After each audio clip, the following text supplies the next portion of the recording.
Hello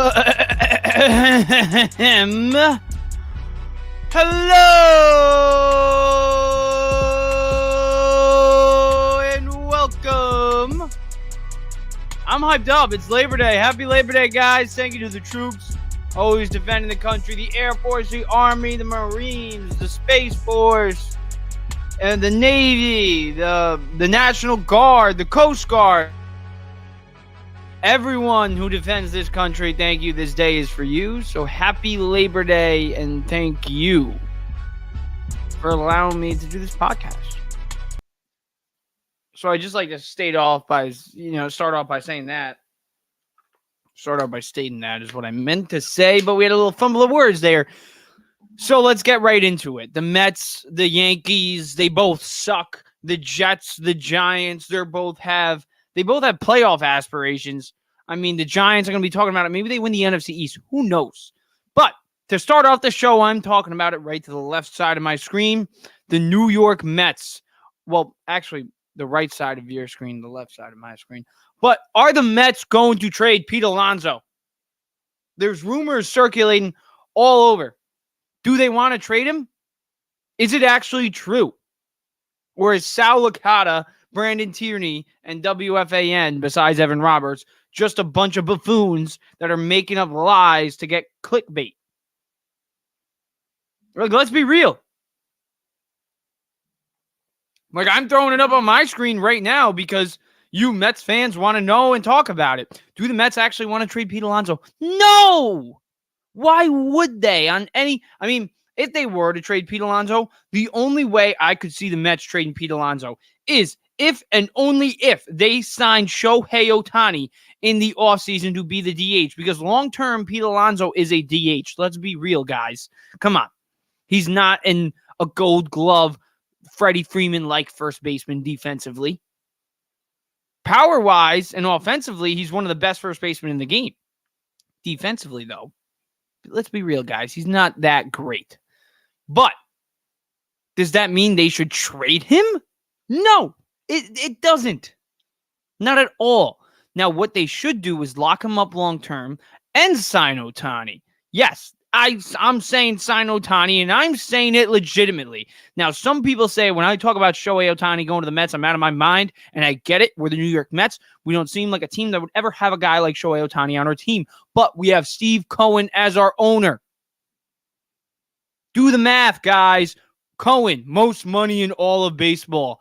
He wants to build something here. Why not be all in on the best free agent in, all of all time? But Pete Alonso, yes, even with Ohtani, I want him. I want Ohtani more than I want anybody in the world. But that does not mean I don't want Pete Alonso on this team long term. You see it right there on the screen, guys. 40 home runs in the last 3 out of the 5. In 3 out of the 5 seasons he's been in the MLB, he's hit 40-plus home runs. It's also the third time he's eclipsed 100-plus RBIs. The guy is he's a top 5 power hitter in all of baseball. I don't want to hear anything else. He is a top 5 power hitter in the MLB. And I get it. I know my guy on the Mets Evening Brew, Eddie Pressey, always likes to say he's Kyle Schwarber. But in his defense, in Alonso's defense, he's a guy who hit 270 last year. And we know this is not who Pete Alonso is. 2023 should not define Pete Alonso. 2023 should not define, it should define the New York Mets, but it should not define Pete Alonso, Francisco Lindor, and the others like Kodai Senga and Jeff McNeil. Now, does that mean that they just, listen, the Mets suck. They suck. This year, they have been terrible. We had the highest payroll in the history of all of American sports. And they could not get the job done. The most expensive team in the sport failed. Now, I could see why people are turning heads and saying maybe it is a locker room problem. But in reality, guys, the people who are saying it's a locker room problem aren't in the locker room. When have we seen an Anthony DeComo report that says Pete Alonso is toxic? Jeff McNeil is toxic. Francisco Lindor is toxic. Or anybody is toxic. The only time we have seen a little dugout scuffle is when it was the little, what was it? Was it a rat or was it a freaking raccoon? What was it? And that was 2 years ago. And now the whole thing, when is Lindor going to get... Even I was a guy who was like, when is Lindor going to get McNeil a car? But maybe Lindor bought McNeil a fire-ass car and it's going to be decked out. And you know how long it takes to get decked out cars sometimes? It does take a little bit. So I'm done with the locker room problem. The Mets sucked this year because the pitching sucked. It wasn't Pete Alonso. It wasn't Francisco Lindor. It wasn't Jeff McNeil. It wasn't Brandon Nimmo. It wasn't anybody offensively. Offensively, have all of them struggled at points in the season? Yes, 100%. All of them are having career down years. But that does not change the fact that if the Mets had reliable starting pitching from the start of the season to now, they would be in the playoff race. They would. They had a lockdown closer even after Diaz got hurt in David Robertson. Ottavino was good enough. Jeff Brigham, up and down. But Brooks Raley, another guy. If the Mets had just reliable starting pitching from the start of the year, they would be in the playoff race. I don't want to hear it.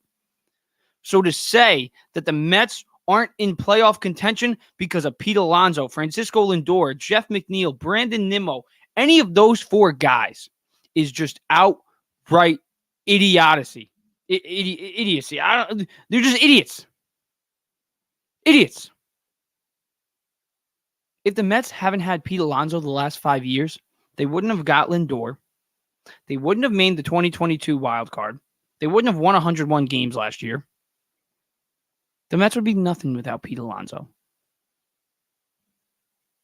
Because I'll tell you what, without Alonso, when Cohen bought this team without Pete Alonso on the roster, he would not have made that trade for Francisco Lindor.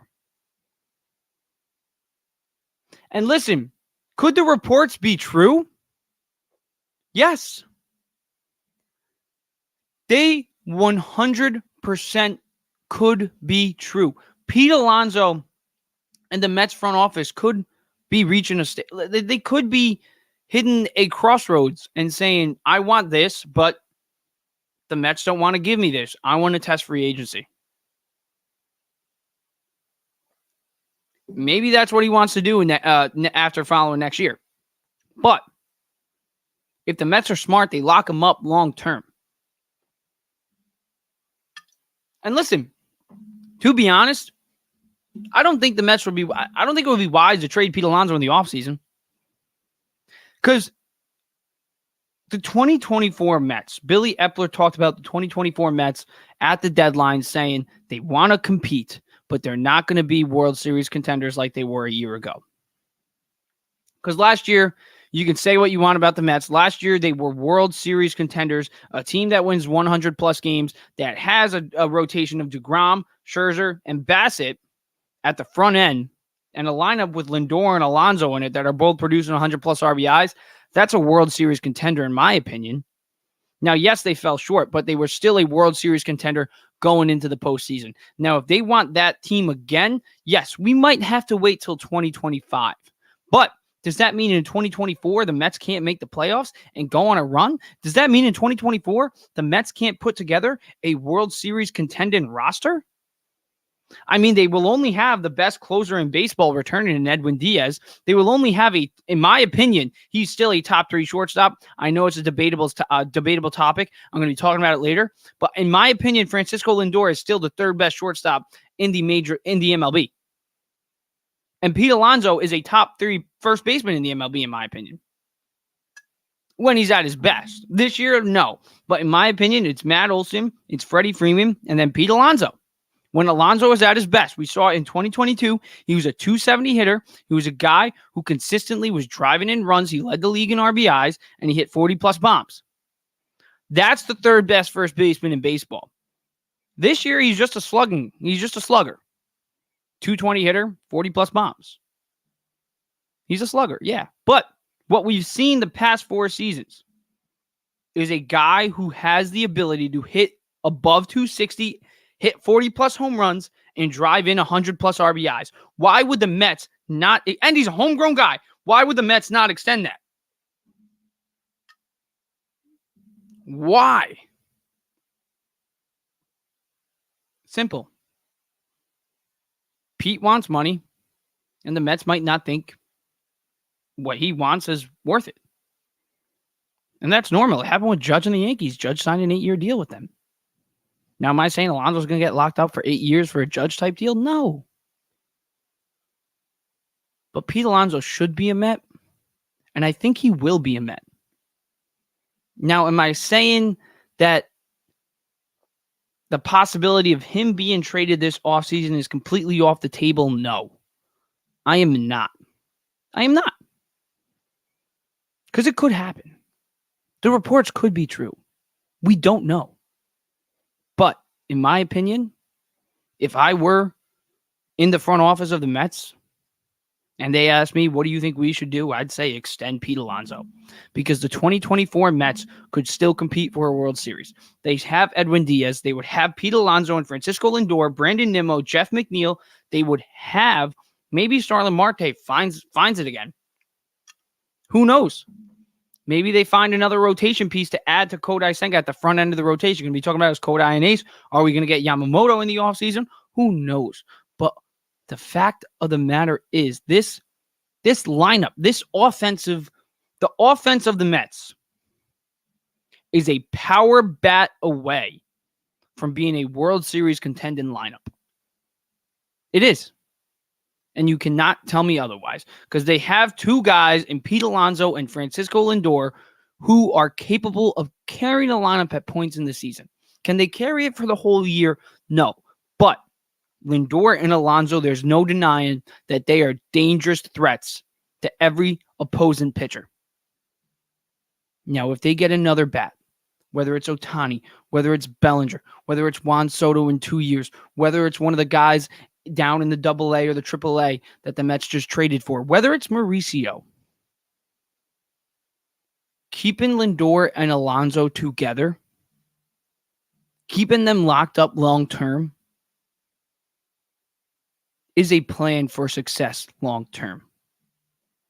Because Lindor, 1, he's a top 3 shortstop in my opinion, and Pete Alonso has proved that every single year, even in his worst year, he will produce 40-plus home runs and 100-plus RBIs. And the Mets would be stupid to let that guy go. Period. That's my opinion on the Pete Alonso conversation.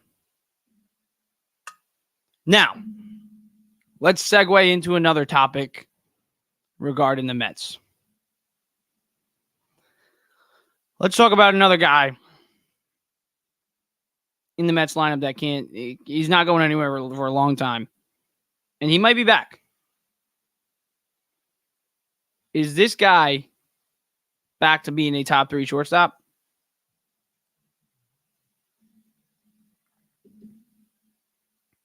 I'm going to talk about it after I take a quick break. So enjoy this video of Ohtani being a Met. While I take the quick break after I find it. Hold on, guys. And, even after Ohtani, what do you think? What do you think about Steve Cohen as a whole? Like, you think this guy, what do you think he did for this Mets franchise so far? Yeah, I think starting with the first half of the question, Ohtani's certainly on the table.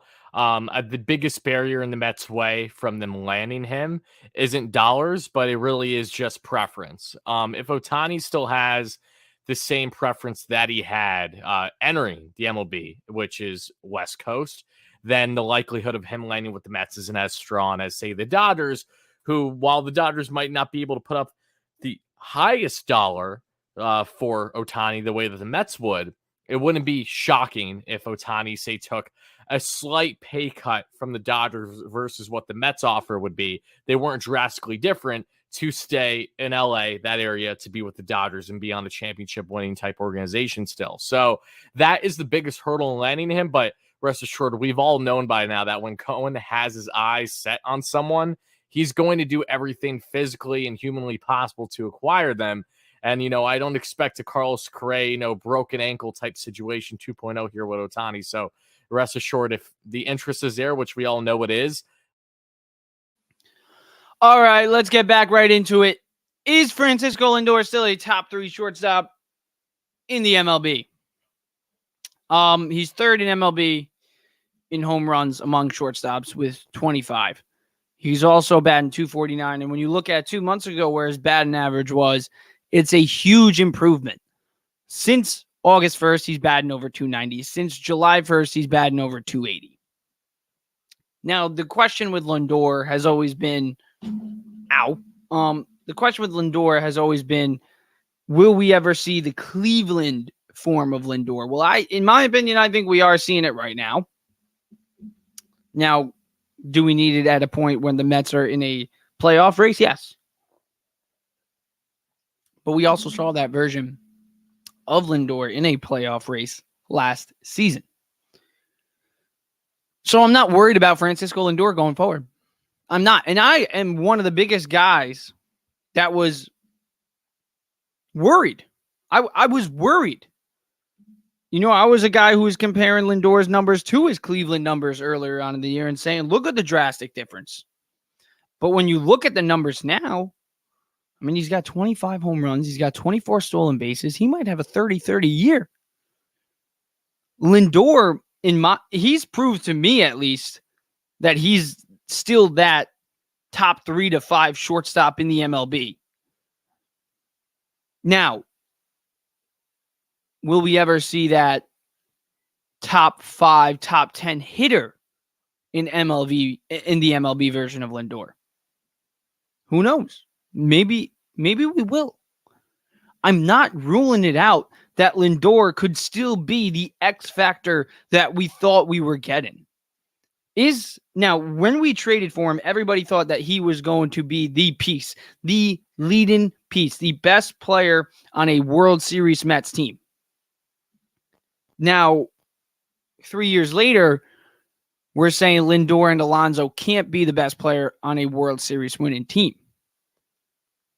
But I'm not ruling out that. Now, listen, I'm ruling out that Alonso can be that guy. Alonso, in my opinion, is a B-plus guy. At times, he can be that A guy. But consistently, Alonso is a B-plus guy. But I'm not ruling out that Lindor can't show us in the 7 years remaining on his contract, he can't have an MVP season. Lindor has that potential. He always has. His glove is elite. He's still, in my opinion, the best defensive shortstop in baseball right now. He makes the hard look easy. He makes the easy look 10 times easy. Lindor defensively is definitely a top 3 shortstop, arguably the best shortstop. Offensively, he's a top 5 shortstop, definitely, arguably top 3.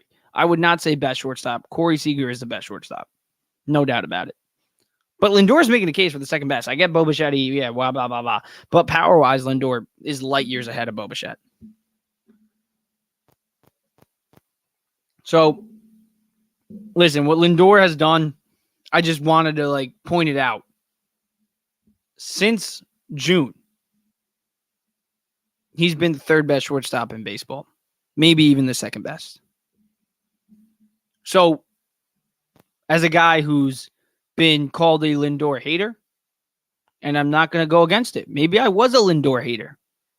Maybe I was a little too harsh on Lindor earlier on in the year. And like I said, it's not Lindor or Alonso's fault that they're not in the playoff contention right now. It's the fact that they haven't had reliable starting pitching all year. They couldn't have a guy go 6+ innings, 7+ innings over 25 times this year. That's embarrassing. That's not a recipe for success, especially in today's MLB. But what I can say is that going into next season, I'm confident that we have a top 3 shortstop in the MLB. Right now, we have a top 3 shortstop in the MLB. And people outside of the Mets world might call me crazy because when you look at his overall numbers, a guy who's batting 249 that was a 7-time All-Star might not, a 4-time All-Star might not be too hot. But when you look at where his batting average was just a couple months ago, when it was in the 220s, and he's a guy who's probably going to have a 30-30 year, above 95, maybe 100 plus RBIs for the second consecutive season. And he's going to go 30 plus as a shortstop. That's a guy I want as my shortstop for the next 7 seasons. So that's what I will say about Francisco Lindor. That's what I will say. Let's talk about another subject. Buck Showalter. What are they going to do? David Stern's probably going to be here. He's probably going to be the guy who's running things, president of baseball operations. And is he going to bring his guy, why am I not thinking of his name right now? But the guy from the Brewers, David Stearns, might bring over. I can't think of his name right now for some reason. Just having a brain fart. Craig Counsell. So the rumors are circulating that if there was a guy to replace Buck Showalter next year, it would be Craig Counsell. And in my opinion, going into next year, there's no other guy I want managing this team other than Buck. Why? For the simple fact that Buck, I want to see a redemption season. I do want to see a redemption season with Buck, with Lindor, with Alonso, with Edwin Diaz. Those 4 guys going into next year. Those 4 guys, a part of the Mets organization, Lindor, Alonso, Edwin Diaz, and Buck Showalter. Those 4 guys, when they return in 2024, and I'm saying when because I think all 4 of them are going to be a part of this team. I know Buck and Pete, their future in this organization is in question marks, but I think those 4 guys are necessary to a 2024 playoff run. Why? Redemption. Diaz wants redemption. Lindor wants redemption. Alonso wants redemption. And Buck wants redemption. They were at the top of the world in the summer of 2022, and they fell off so quickly in 2023. They had the expectations in 2022 they fell off. They had the expectations in 2023 and they fell off drastically so very quickly. Verlander and Scherzer gone. Robertson gone. In the snap of the fingers. This team went from top to bottom. But those 4 guys are all proven. One's an all-star manager that hasn't won a ring. And he wants it. He's hungry for it. Lindor, he was there. He was in the World Series with Cleveland. He knows what it's like to be there. He wants that. He wants to win. Pete Alonso. All the hate on him. All the question marks. All the rumors. He wants to shut everyone up. And Edwin Diaz, the most important piece of the Mets in 2022, missed all 2023. Everybody's saying if we have Edwin Diaz, it's a game changer. We might be in the playoff race with Edwin Diaz, right? Well, let's see what we are in 2024 with him back. Those 4 guys. Those 4 guys. And Buck is a part of that. I want Buck managing this Mets team in 2024. Because if they do go to the playoffs, redemption. And I think he's the guy to manage this Mets team. Let's talk about Kodai, though. Kodai Senga, Rookie of the Year. Has he proved he's an ace? Third in NL ERA with a 3.08, 10-7 on the year. In my opinion, he's exceeded expectations already. And I think he's showing that form from when he was pitching in Japan, when he won 6 Japan Series titles, when he had a sub-2 career ERA over in Japan. I think it's starting to show. I think we have a 1B. Is he a 1A? Maybe.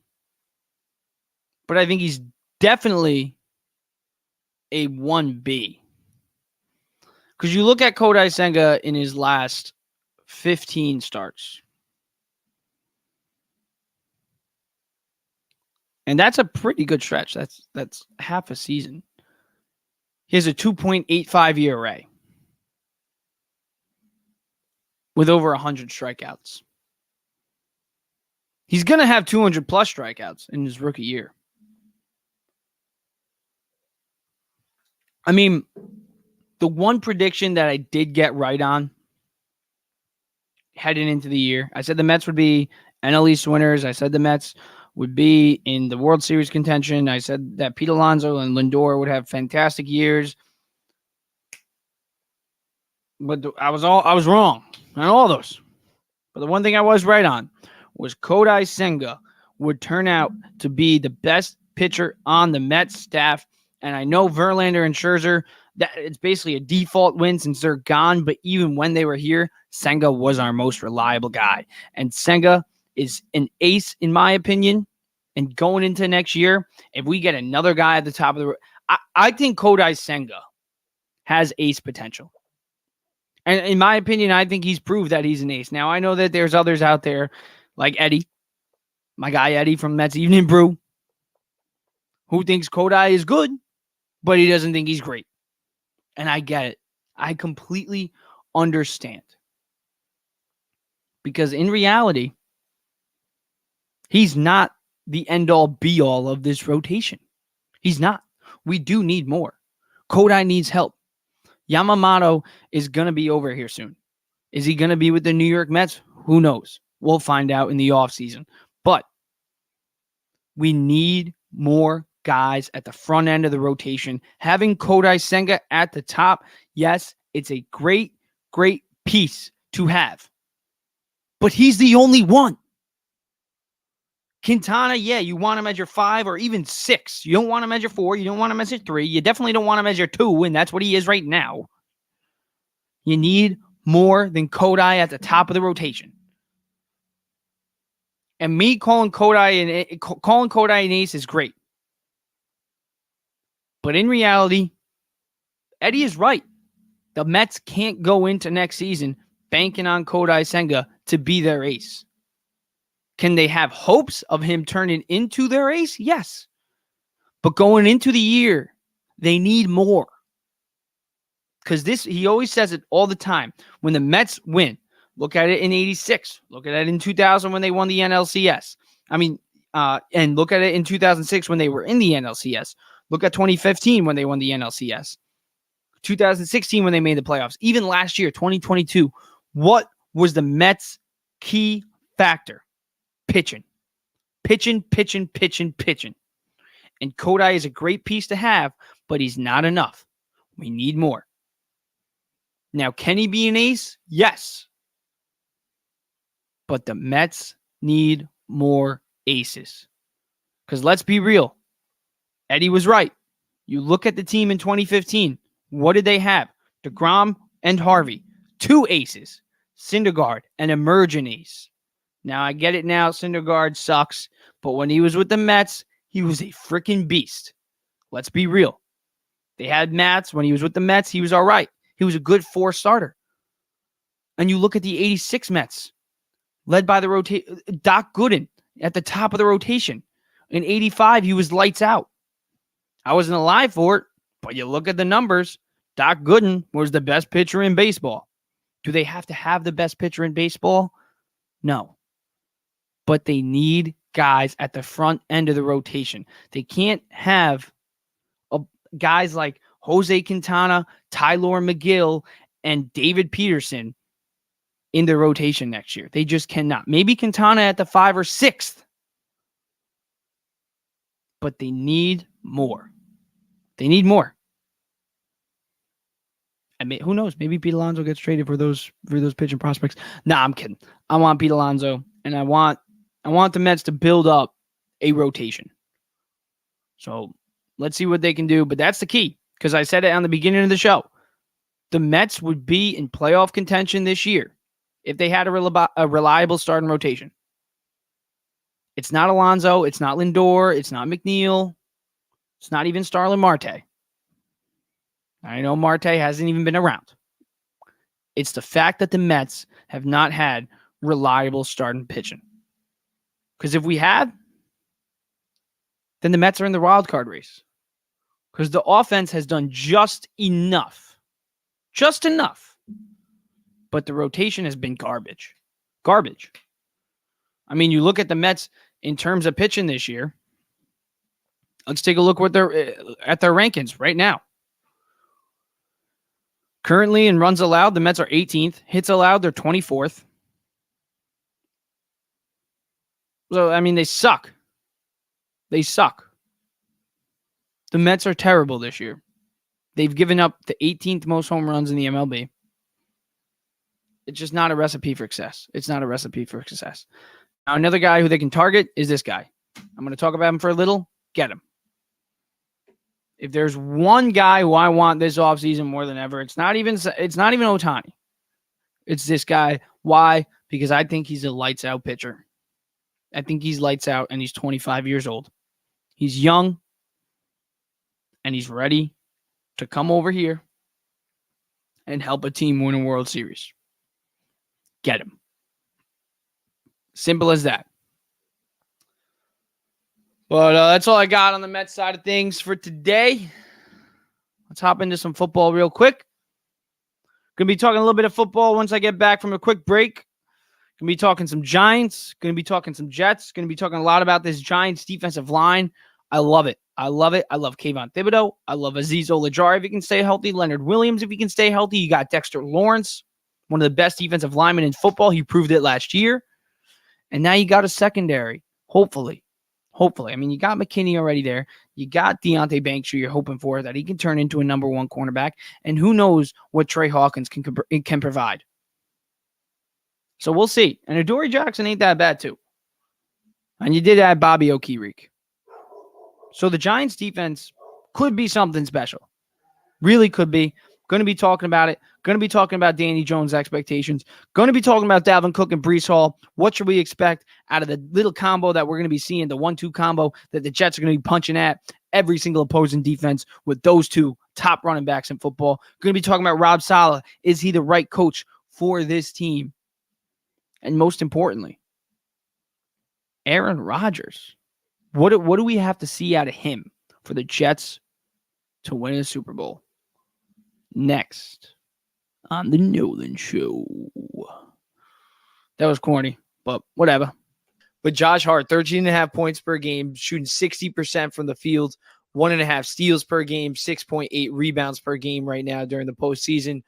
How has he impacted the Knicks winning-wise? And overall, how do you think he's just gelled with this team, especially Jalen Brunson? Oof, I mean, Nova Boys. That's what it is. He fit right in. The narrative that it was a good pickup, but it wasn't a solid pick. It wasn't a great pickup because we had to give up a first round. I mean, he's putting that to bed. He's gelling well with the guys. The guys love him. I mean, he's played with Julius Randle before when they were on the Lakers. He's played with Jalen Brunson when they were in Villanova. Like I said, Nova Boys. And again, he is a veteran that understands his presence. He knows that he's a really good defender. He knows that he can score. He knows that he can make everybody else better. And you saw that his first couple games. And after that, he is a big piece to this team. He is one of the reasons why the Knicks are where they're at. The Knicks finished where they were able to finish in the 5th seed because of his presence and what he was able to do on and off the ball, like on both sides of the ball. So I think he benefits well. You saw both in game 3 and game 4 what he was able to do defensively, how he was able to score. I mean, he takes it to the basket. And at the end of the day, these guys love him. I think with what benefit, a lot of people are always talking about, oh, is Josh Hart going to start? I've always said, don't start him. If he comes off the bench and he's a big bench piece, because we didn't have a bench piece like that, and he helps these young guys, it's gonna work out. And you've seen that since he's been here in that trade. He's been such a big key, not only for the bench, but when he stays there in that starting role, he helps Jalen Brunson. Jalen Brunson finds him. He moves the ball well. He goes after every offensive rebound and defensive rebound. Like, this kid is a juggernaut in the paint. So at the end of the day, he's been very, very, very helpful. He's been a big key to this team. I would not be surprised if the Knicks get him in the summer. They pick up his contract in the summer. And at the end of the day, like I said, he's going to be a very big key, especially now that if there's a possibility that Miami beats the Bucks and we end up, finishing this round with beating Cleveland and we play Miami, he is going to be a very big key in locking down Jimmy Butler. And I have confidence that he will, because of the fact that he's locked down a lot of key big players in his career. So I think he's been a very, very good pickup. Has surprised a lot of people, and there's nothing that I can say about him, about his game, about how he's gelled with the Knicks. He's been a perfect pickup for the Knicks. Yeah, I mean, that everything you're saying right there, I agree with 100%. Defensively, I think he provides so much, and then offensively, he's able to step in and provide a lot as well. And not every night is he going to drop 15 plus points, but you see it just in game 1 and game 2. He'll go off for 17 or 19 when the Knicks need him. Especially he had a big 3-point shot, I remember, in game 1. And then just overall, man, Josh Hart, the energy that he provides, it's great. Love to see it. But one of the last questions I do want to ask you before I ask you your predictions, Mitchell Robinson and Isaiah Hartenstein, the center duo. I've been saying that it's the best center duo in the league. We might not have the best center, but we got the best duo. So what do you think of those two right now? They got combined. This is their combined stats. They got 2.8 blocks per game, 2.2 steals per game, and 14.3 rebounds per game from our two monsters down low. So what do you think of those guys? I think Mitch and iHeart have been gotten better. As far as just basically with their rebounding. I mean, they understand. I've always said it. Rebound is the key to the success of the Knicks. Every rebound, what they do is when Mitch or iHeart get a rebound, it's always a fast break. They're always pushing the pace, and when you're pushing the pace and you're trying to score right away, it benefits the Knicks a lot. So I think with Mitch, again, he's fine. He's basically the main guy that he doesn't score every night, but again, those key rebounds are basically what he caters to. They benefit a lot. It's the same thing with iHeart, especially with iHeart, because iHeart's able to control the ball, find certain guys open on the top of the key, or certain guys in a post, and really just gel the offense when he can. So a lot of control goes through our centers, and they've been very well. I mean, iHeart, for example, they didn't have his first half of the season was terrible. Said what he said, apologized to the fan base, basically said that he wants to do better. And ever since then, his second half was amazing, and it's gone on to the playoffs. He's been able to be efficient. Same thing with Mitchell Robinson. I think Mitchell Robinson, like I said, you see him with more energy. You see him.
The New York Giants, baby. Let's talk about him. Kayvon Thibodeau only had 4 sacks. He said he was going to have 15 last year or something like that. Yeah, no, I'm not here to hate on the Giants. I'm not here to hate on the Giants at all. So if you think about a hate on the Giants, don't think about a hate on the Giants. I'm actually about to hype up this team. I think that this defense has top 5 potential. I think that they could actually maybe compete for the NFC East. And before you think I sound crazy, just think about it. The Eagles, they lost a lot of guys. One, they lost their top running back, Miles Sanders, who's a guy who rushed for over 1,000 yards last year. He was Jalen Hurts' go-to guy in the backfield. And then on the defensive side, they lost primetime cornerback CJ Gardner-Johnson. So they lost their best guy in the secondary. They lost Jalen Hurts' right-hand man. And you look at the guy, and they also lost coaching. The Giants retained coaching. They retained Mike Kafka. They retained Wink Martindale. They were both getting interviewed for head coaching jobs. That's huge. Brian Daboll's coming back. Consistency is a key. It's proved. Consistency in coaching is a key in the NFL, especially for quarterbacks like Daniel Jones. Now, I'm not here to talk about the offense right now. I'm here to talk about the defense. Wink Martindale, in my opinion, has always been one of the best defensive minds in football. One of the best. When he was with the Ravens, he was a beast. Coming over here, he's a beast. I love him. I love Kayvon Thibodeau. I love the energy. I love the potential. I love the edge that he has. And I also love Azeez Ojulari. I think Azeez Ojulari is the big question mark. I think he has the potential to be a huge X factor. But the key for him is health. He only played in 7 games last year. If Azeez Ojulari can play in, let's even say 13 plus games, 12 plus games, this Giants defense could be a top 5 defense. They really could. Because when you look at it, he had 5.5 sacks in 7 games. He only started 5 games. In my opinion, Ojulari is the biggest, I would say, how do I put this? Not X factor, but potential. I'll say potential X factor. Because looking at the Giants defense this year, who's their X factor? It's Dexter Lawrence. But when he's healthy, Ojulari is better than Dexter Lawrence. And that's not even a knock against Dexter Lawrence. That's just showing you how good Azeez Ojulari actually is and how good this Giants defensive line can be. And listen, Ojulari, Lawrence, and Thibodeau I just mentioned. I didn't even mention Leonard Williams. Those 4 guys going after the quarterback is scary. If those 4 guys can all stay healthy consistently, if we can see those 4 guys in almost every single game, this Giants defense will be a problem for opposing offenses.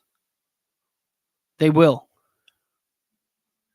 Dexter Lawrence, Leonard Williams, Azeez Ojulari, and Kayvon Thibodeau, that is a makeup of a top 5 defensive line. You have the young stud in Kayvon Thibodeau that you have high hopes for. You have Azeez Ojulari, the guy who is proven when he's healthy, he is an elite pass rusher. And when he is healthy, he's one of the best. One of the best. But health is obviously the question mark there. Leonard Williams, a top defensive lineman in football since he's been drafted. And Dexter Lawrence, obviously, the big payday guy. He got his bag. He showed to Giants fans and to the coaching staff and to the whole entire NFL that he is legit. But now he's got to do it again. So when you look at the Giants defense, obviously the secondary is loaded with young talent with McKinney as the safety. You got Deontay Banks, Trey Hawkins. Hopefully Adoree Jackson can, he's not young, but hopefully he can provide you something. But it's the defensive line that is going to get the Giants into the playoffs. It's not the offense. It's not the secondary. It's not Daniel Jones. It's not Saquon Barkley. It's not Brian Daboll. The best part about the New York Giants, on paper at least, is the defensive line. And that's why when I say the Giants can win the NFC East in 2023, it's if this defensive line stays healthy. Because Azeez Ojulari, Dexter Lawrence, Kayvon Thibodeau, and Leonard Williams pass rushing. They're one of the best. So we'll see what this unit can provide. We will. Also, the Giants might be in on Mike Evans. Who knows? But, let's talk about the offense. Daniel Jones. He got that contract now, 4 years, locked up long term. It's really a 2-year deal with a 2-year, kind of team option almost. But that's not the whole point. The point is Daniel Jones is making big boy money. And now, like you see there, he's got big boy expectations. No more 3,000-yard seasons. We got to see 4,000-plus yards. We got to see 500-plus yards with the legs. Daniel Jones has to be a top 10 quarterback. He has expectations to be a top 10 quarterback. He has the ability and the athleticism and the IQ to be a top 10 quarterback. Does he have the weapons? Who knows? But he does have Saquon Barkley, a top 3 running back in football. He does have Darren Waller, too, who he has been loving all summer, loving in the preseason. He has Jalen Hyatt now, the 3rd-round pick out of Tennessee. You also have Isaiah Hodgins coming back for another year. They picked him off the Buffalo practice squad last year, a Joe Shane guy. And now he's building up chemistry with Daniel Jones. So hopefully Jones has more weapons than he did at the start of last year. And hopefully a better O-line led by Andrew Thomas that can just flat out just protect. But even if they can't protect him, Daniel Jones has the legs to work out of the pocket and make plays happen. Jones has, like I said, he has the athleticism to be a top 10 quarterback in the NFL. And Brian Daboll, in my opinion, proved last year and with the Buffalo Bills when he was with the offensive coordinator that he's a top offensive mind in football. Not the top, but a top. And Daniel Jones, with Brian Daboll year 2, with another year of that, and the athleticism he attains, he could be a top 10 quarterback. Flat out and simple. And you got to expect him to. Because what he did against the Vikings in round 1 of the playoffs last year, he showed you that he can be the guy. He can be the guy. But there are still some doubters. As crazy as it sounds, there are still some doubters about Daniel Jones being the franchise quarterback of the New York Giants long term. But what he can prove in 2024 is that he is the guy, and that's by taking the Giants back to the playoffs, winning another playoff game, and potentially winning the NFC East. Because let's be real, is Jalen Hurts that good? Is Jalen Hurts that good? And yes, he is. Was he second in MVP voting last year? Was he the runner-up in the NFL last year? Yes. Was he arguably the Super Bowl? He arguably played better than Patrick Mahomes in the Super Bowl. Jalen Hurts was that good. But he also had A.J. Brown, Miles Sanders, Devontae Smith, and the best offensive line in football. You give that to Daniel Jones. Can Daniel Jones take them to the Super Bowl too? I think Daniel Jones could have taken the Philadelphia Eagles to the Super Bowl if he was the quarterback last year. And I think he could have had an MVP-like season just like Jalen Hurts did. That's how good I think Daniel Jones can be. And that's why I really do think that this New York Giants team going into the 2024 season with Daniel Jones as their quarterback, I think they can win the NFC East. They can. I'm not ruling it out. People called me crazy last year when I said the Giants would win more than 7 games. People called me crazy last year before the season started. I said the Giants would go to the playoffs. People called me crazy. And what happened? They did. And I'm not here to gloat and say I'm this world crazy NFL predictor. No. What I am saying, though, is don't rule out the Giants winning the NFC East. We talk about the Cowboys defense. We talk about Michael Gallup. And Jesus, CeeDee Lamb. We talk about how that wide receiving room is stacked. We talk about Dak Prescott, and now that they got Trey Lance, their futures, yeah, cool. Tony Pollard, great. And the Philadelphia Eagles, obviously, NFC champs last year, stud offensive line, stud wide receiving room, stud defense, stud quarterback. But the Giants got a pretty good offensive line. The Giants have a pretty good defensive line. And if Giants fans actually believe in Daniel Jones, then we should be talking about the Giants as winning the NFC East. That's my opinion. You can call me crazy, but I think the Giants are actually going to compete for the NFC East this season. Daniel Jones, like I said, has the ability to be a top 10 quarterback in football. If he had the Eagles roster last year, then yes, he would have been just as good as Jalen Hurts, in my opinion. I think Hurts is amazing. I think Hurts is a top 10 quarterback. And I'm not taking anything away from him. But if Daniel Jones had those weapons, he would do just as much, in my opinion. And now that he has the big boy contract on the defensive side of the ball, hopefully they're much better. And on the offensive side of the ball, well, they got Brian Daboll and Mike Kafka leading the charge coaching-wise. And again, consistency obviously is huge in this league, like I said. And now with Darren Waller, obviously Saquon Barkley, one of the top running backs in football, building chemistry up with Isaiah Hodgins and Jalen Hyatt. Wan'Dale Robinson is healthy. Who knows? Who knows what this Giants team can achieve? I think the Giants are the biggest wild card headed into the 2024 season. Because they could be just like they were last year, and that'd be just fine for fans. But I'm not ruling out this team being a top team in the NFC. I'm not. So that's what I will say about the New York Giants before their season kicks off. And Brian Daboll and Saquon Barkley, I'll talk about them next week. Let's talk about the New York Jets. Since we're an hour in, I'm going long. Sauce Gardner and Quentin Williams. You know, everyone's talking about the offensive side of the ball. They're talking about Breece Hall. They're talking about Dalvin Cook. They're talking about Aaron Rodgers, Garrett Wilson, Allen Lazard. Yeah, yada, yada, yada.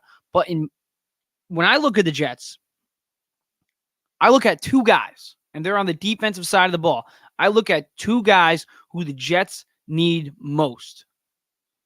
And it's Quentin Williams and it's Sauce Gardner.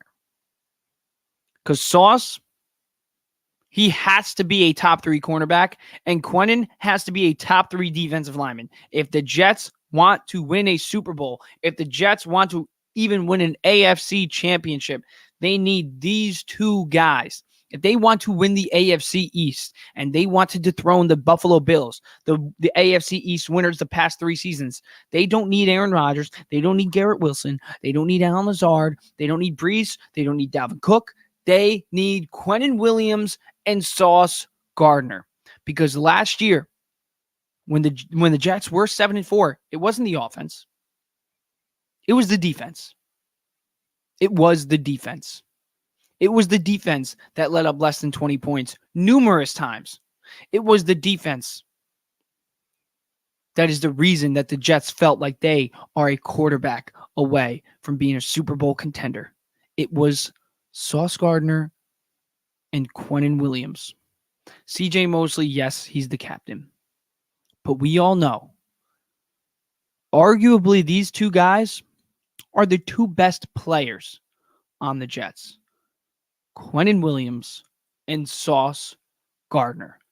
They need to show up in 2024 because, like I said, if they want to win a Super Bowl, if they want to win the Super Bowl, it's not going to be because of Aaron Rodgers. It's not going to be because of Breece or Dalvin Cook or Garrett Wilson or Allen Lazard or Mecole Hardman. It's going to be because of Quentin and Sauce. And that's why, in my opinion, we could talk about all these guys on the Jets. But in reality, the guys who have the most pressure on them are these two. It's these two. And we need them. We do need them because if Quinnen sucks and he gets hurt or something like that, then the defensive line sucks because then your best guy on the defensive line is not even Carl Lawson. It's John Franklin Myers. And then you're hoping that Jermaine Johnson and then Will McDonald can turn out to be factors, but they're so young. We don't expect that. Quinnen Williams took like 4 years to mold into what he is. We need Quinnen to be the top defensive lineman in football again. We need Sauce to be the top cornerback in football again. Because Aaron Rodgers wouldn't be here if they didn't do what they did last season. So we need them. We need them. Now, if Garrett Wilson, let's say Garrett Wilson gets hurt, well, you still got Aaron Rodgers. You still got Allen Lazard. You still got Mecole Hardman. If Sauce Gardner gets hurt, that means DJ Reed is in the number 2 spot. You got to hope that Michael Carter and Bryce Hall can step it up and be a good number 2 option. I love Michael Carter, but I don't want him as my number 2. I want Sauce and DJ Reed as that combo. That's what makes the defense. Quinnen Williams, pass rushing the quarterback. He had 12 sacks last year. That's what makes the defense. If any of those two don't produce what they produced last year, then that's what will cause the Jets to crumble. That's what will cause a failure. It's not Garrett Wilson. It's not Breece Hall. It's not Dalvin Cook. It's Sauce and Quinnen. But talking about Sauce and Quinnen, guys who have pressure on them, I think Rob Saleh is another guy. Because let's say the Jets do go like 12-5 this year and they lose in the first round. Nobody's going to say it's anybody on the team's fault. They're going to say it's Rob Saleh's fault. It's Rob Saleh's fault that they lost a playoff game or they lost the AFC East. It's not going to be Aaron Rodgers' fault. If Rodgers throws for over 4,000 yards and 30 touchdowns and the Jets don't win the Super Bowl, it's not going to be Rodgers' fault. It's going to be Saleh's.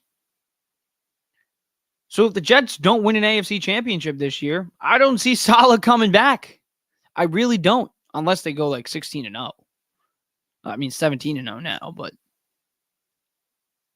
Rob Saleh has more pressure than any other coach in the National Football League going into 2023. We'll see what he's made of. When he was a defensive coordinator with San Francisco, he got to the Super Bowl. He didn't win, but he got there. He's one of the best. And the Jets had a top defense last year. So that's why I expect this defense to step up this year and be, again, a top defense in football. But can he be a leader? Because a lot of times, even in Hard Knocks on One Jets Drive, we've seen Saleh kind of look up to Rodgers almost. And is Rodgers the leader or is Saleh the leader? Because Saleh is supposed to be. But we'll see. We'll see what Rob Saleh is made of. And we'll see what this Jets offense is made of.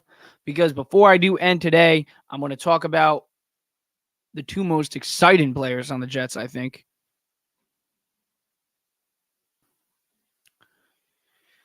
It's Aaron Rodgers and Garrett Wilson. I think those 2 guys are the 2 guys that you look at on offense that are like, okay, maybe we have a Devontae Adams, Aaron Rodgers. On Fansided NFL the other day that Garrett Wilson has top 5 wide receiver potential, especially now that he has the 4-time MVP throwing the ball his way. I mean, only 13 players in NFL history in their rookie season put up over 1,100 yards. Garrett Wilson was one of them. He joined a group with the names of Randy Moss, Justin Jefferson. Like those 2 guys alone. And you add Garrett Wilson to that list. And that was with Mike White, Zach Wilson, and Joe Flacco throwing in the ball. Now he's got the 4-time MVP thrown his way. So 1,100 yards, I think we're going to see 1,400 plus yards. I think we're going to see 10 plus passing, receiving touchdowns. I'm hyped to see what we can. I'm hyped to see Aaron Rodgers and Garrett Wilson in 2023. I think Garrett Wilson got blessed. I think he's ready to win. I mean, you see what he's been saying. It feels like he knows He knows that this is a once-in-a-lifetime opportunity. He knows that he might never, ever get a quarterback like Aaron Rodgers ever again. Ever again. Because, yeah, Joe Burrow's great. Yeah, Justin Herbert's great. But there's only a few quarterbacks like Aaron Rodgers. Tom Brady, Pat Mahomes, Drew Brees, Aaron Rodgers. Probably the top 4 quarterbacks in my recent memory. And before them, it was Peyton Manning. Some people want to throw Big Ben in there. Nope, I wouldn't. Aaron Rodgers is one of the best throwers of the football in NFL history. And Garrett Wilson knows that. And going into his second season, Garrett Wilson can't play like a sophomore. He has to play like a seasoned vet. He has to play like Devontae Adams. That's high expectations for a 23-year-old receiver. But all signs point to Garrett Wilson being that guy that's ready to win a ring, that's hungry to do what is ever necessary to win. He doesn't care about himself. He doesn't care about receptions or yards or touchdowns. Garrett Wilson simply wants to win. Since he's been with Ohio State, all he wants to do is win. And that's why going into this year, I think with the mindset that he has going into this year, we're going to see Garrett Wilson turn out to be a top 3 wide receiver in the NFL. And that's what I'll end today's show on. Garrett Wilson will win the AFC Offensive Player of the Year. That's all I got. Thanks, guys.